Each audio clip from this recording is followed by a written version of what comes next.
Actuellement, nous avons deux gabarits dans notre base de données, celui qui a été créé par défaut quand on a installé le CMS, et notre nouveau gabarit col1. Nous souhaitons que toutes les pages, actuelles et futures, soient automatiquement raccordées, liées au gabarit col1. Je vais donc appuyer sur « Choisir tous les contenus ». On va faire, il faudra que je fasse une petite correction sur la forge, puisqu'on voit que la gestion des accents n'a pas été trop bien faite. OK. Actuellement, toutes les pages sont modifiées et sont passées avec le gabarit, sont liées au gabarit col1.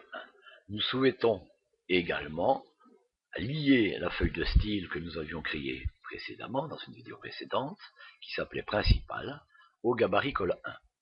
Je clique donc sur le petit écran.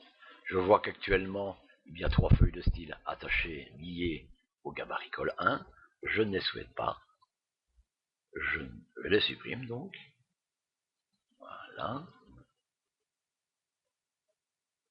Et encore celle-ci. Voilà. Nous allons ajouter la feuille de style principale. Ajouter cette nouvelle feuille de style. Regardons maintenant comment se comporte notre page. La page About est bien raccordée au gabarit col1. Je vais donc demander de voir cette page. Et bien voilà, tout est magnifique. Nous avons notre logo, nous avons le menu, nous avons le contenu, les 4 blocs, le copyright avec la bonne date. Plaçons donc maintenant un commentaire HTML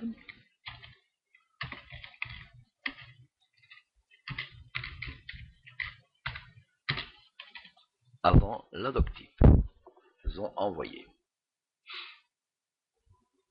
On va aller dans l'administration du site, on va aller dans la maintenance du système, parce que je sais qu'on va avoir pas mal de difficultés avec Internet Explorer pour vider son cache. Allons dans cache et contenu, vider le cache. Voilà.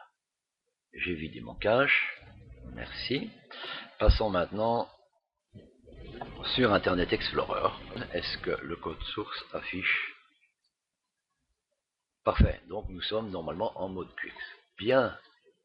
Eh bien, profitons d'une barre de développeur en cliquant sur F12 qui va nous permettre de changer de navigateur. Je vais demander Internet Explorer 7. Voilà. Voilà le mode Quix. Qu'est-ce qu'il a fait? Bien, il a pas mal détruit le site. Vous voyez la hauteur ici.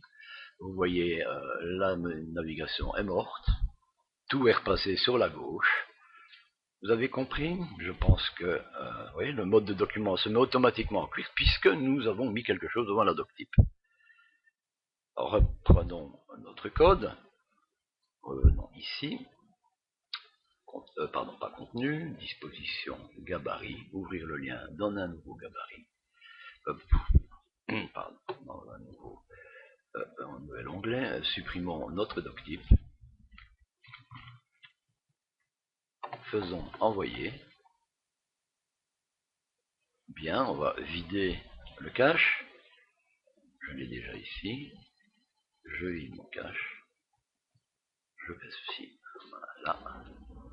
Revérifions notre ami ici. F5. Et voilà.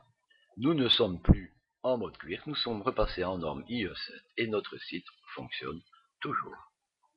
Merci d'avoir suivi cette petite vidéo concernant donc la liaison de la CSS et du gabarit à nos pages et la petite explication sur le mode Quix.